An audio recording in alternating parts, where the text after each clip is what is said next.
저희 어머니 간증을 잠깐 하자면, 저희 어머니는 어려서부터 큰딸로 큰 오빠와 남동생 뒷바라지를 하면서 밭농사, 벼농사 무수한 일들을 했어요.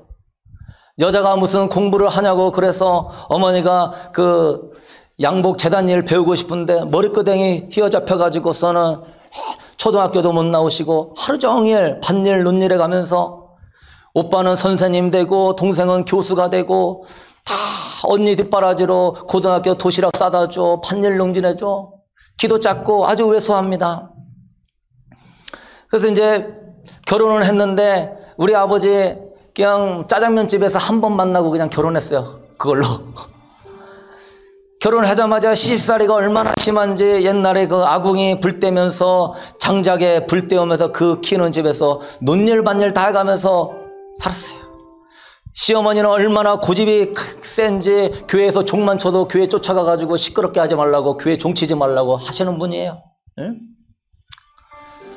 뭐 형제간도 안 챙겨주고 뭐 시어머니도 남자 아들 그러니까 일만 하다 보니까 첫째도 유산했어, 둘째도 유산했어. 제가 셋째로 낳았지만 저는 형제간이 없습니다. 어머니가 너무 못 먹고 힘들게 살아가지고, 그리고 이제 너무 힘드니까 셋째 임신한 다음에 시어머니 집에서 살다가 못 살겠구나 하고 형제들 있는 그 동네로 단칸방을 얻어서 살았습니다. 그렇지만 남편은 항상 술 중독이었고 막노동이라서 돈을 안 갖다 주고 술 먹고 방탕하게. 그때 제가 1살, 2살 때 어머니가 저를 업고서 남편 기다리고 있었습니다. 근데 덤프트럭이 와서 술 취한 덤프트럭 기사가 우리 집안을 치고 들어와가지고 어머니가 덤프트럭에 깔렸어요.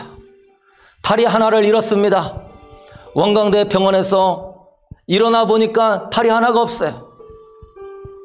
엄청난 상심과 슬픔에 사로잡혔어요. 남편도 나를 무시하고 돈 것도 안 갖다 주고 내 이 몸 하나 가지고 뜨개질하면서 살아야 되는데 나는 불구자가 됐고, 그 원광대 병원에서 뛰어내리려고 여러 번 하다가 주변 사람들에 막아서 못 뛰어내렸습니다. 돈이 없어서 병원을 도망쳐 나오시고, 여관에 들어갔다가 돈이 없어서 도망쳐 나오시고, 형제간들은 그렇게 해줬는데 찾아와서 도와주지도 않고 아무도 도와주지 않았습니다.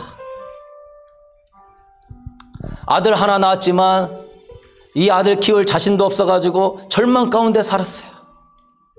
의족을 끼면서 살았는데 그때 사촌 조카가 찾아와서 교회 가자고 전도합니다.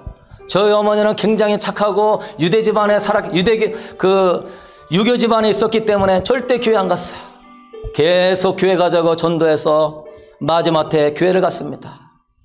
교회 다닌 지 한 10개월쯤에 예배당에 앉아 있는데 하늘문이 열리고서 천국의 국화꽃 향내가 나면서 주님이 우리 어머니의 주인이 되어 주셨습니다. 어머니를 만나 주셨어요.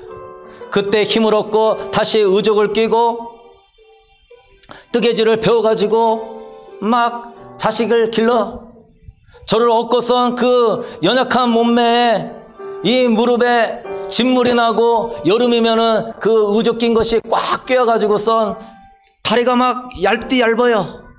근데 저 업고서 새벽 예배를 안 빠지고 다니셨습니다.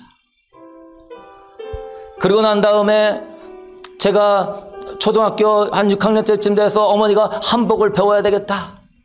그래서 한복일을 열심히 배워가지고 그 작은 책으로 시골에서 군산 시내까지 버스 타고 왔다 갔다 하면서 그걸 배우시고, 도시락을 2개를 싸가지고 저 고등학생이라고 독서실에다 도시락 주고 가서 어머니 일하시고, 저는 방학 때가 되면은 어머니 버스 정류장에서 내리면은 그 버스 정류장에서 집까지도 굉장히 멀어요. 자전거 타고 가가지고 어머니 모시고서 집에 가고, 그러면서 어머니가 어느 정도 이렇게 돈을 벌어서 전셋집 하나 구했습니다. 그래서 아들이 군대 갔다 와가지고 목회자를 잘못 만나가지고 목회자가 사업을 소개시켜주는 거예요. 사업에 성공해야 된다. 저는 평범하게 직장생활 하고 싶었는데 하나님의 영광과 나를 위해서 사업해야 되겠다 해서 열심히 사업하다가 돈만 늘어났습니다. 빚만 늘어났죠. 그래서 이제 카드가 다 막히는 거예요. 집에 있는 조그마한 땅도 팔았어요. 땅도 경매로 넘어갔습니다. 어머니가 열심히 일해서 전셋집 하나 장만했는데 전셋집도 빼서 썼습니다. 어머니의 단칸방으로 또 갔습니다. 인생의 절망이 또 찾아왔습니다. LG카드에서 집에 들어와가지고 딱지를 다 붙여가지고 집안의 물건을 다 딱지 붙여놨어요. 아버지는 다시 술 드시고 이 집안 막 못 살겠다 하면서 막 저한테 뭐라 하고, 저는 잘 살아보려고 어머니 아버지 효도시키려고 이렇게 했습니다 하면서 왜 내 마음 몰아주냐고 막 또 화내고, 진짜 마귀가 밀가루같이 죽기 직전이었습니다.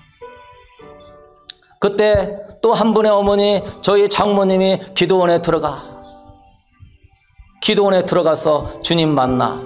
그래서 기도원에 들어가서 21일 금식하면서 우리 장모님 목회자 하시고 좋은 사위권 만날 수 있는데 빚이 1억이나 되고 아무것도 없는 저를 받아주시고 믿음 안에 키워주시고, 그래서 감사해서 기도 들어가서 막 기도하면서 그때 발견했습니다. 내 인생의 주인을 바꿔야 되는구나.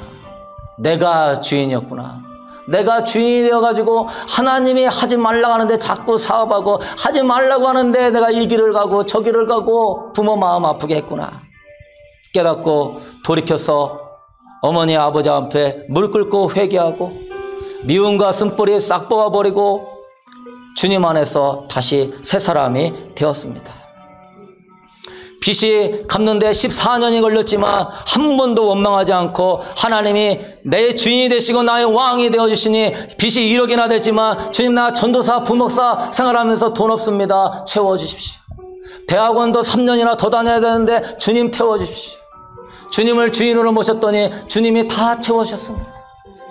여기 오기 전에도 빚이 1,2천만 원 남았는데 하나님이 손길을 통하여서 싹 갚아주셨습니다. 주님이 여기로 가라고 그러는데 아무나 거의 아는 사람도 없고 형제도 없고 그냥 하나님이 가라는 음성 하나 듣고서 여기까지 왔습니다. 그렇지만 우리 하나님은 차도 주시고 아파트 렌트비도 내게 해주시고 세금도 내게 해주시고 여러 손길로 다 보호해 주셨습니다. 지금 저희 어머니 전화하면은 걱정하지 마라, 우린 잘 지내고 있다. 며칠 전에 알아보니까 응급실에 실려가셨더라고요. 좋고 오셔. 그런데도 걱정하지 마라, 우린 잘 지내고 있다. 그런데 우리 어머니 평생 살아오는 걸 보면은요, 부정적인 말이라든가 부정적인 것들을 전혀 하지 않았습니다. 그렇게 남편에 대해서 아들 놓고서는 막 실컷 한번 욕을 해보도 될 만도 한데 주님을 주로 모시고 꾹 참았어요. 아무리 어려웠고 무시당해도 주님 한 분 바라보고서 신앙을 지켰습니다. 그래서 아버지가 지금 신앙을 갖고 있고 제가 주의 길을 걸어가고 있는 것 같습니다.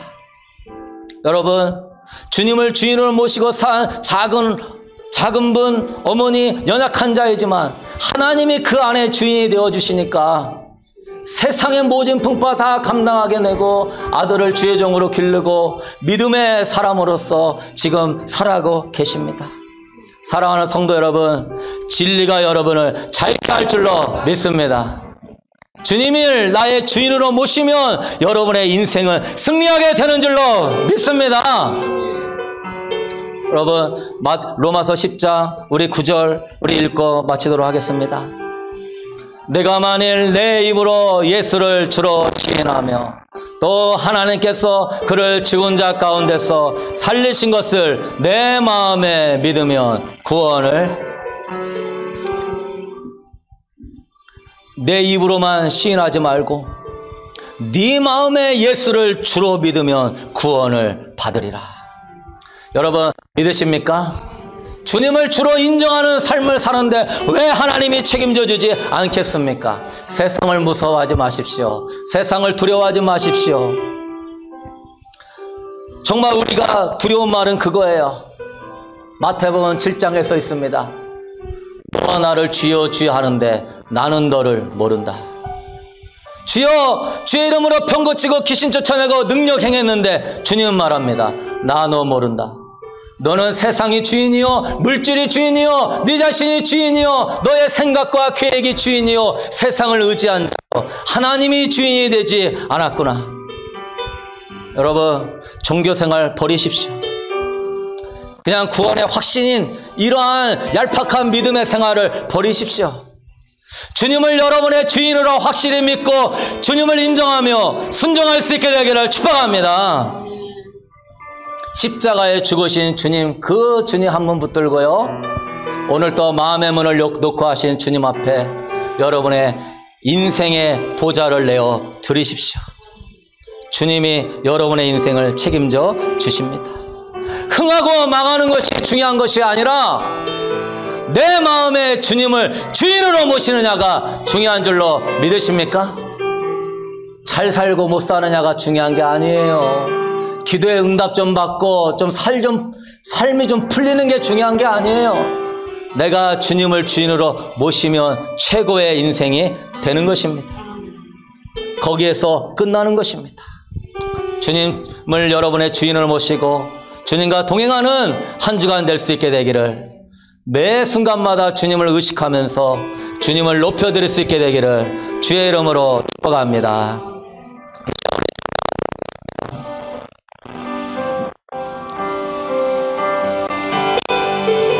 우리 다 같이 일어나서 찬양합시다.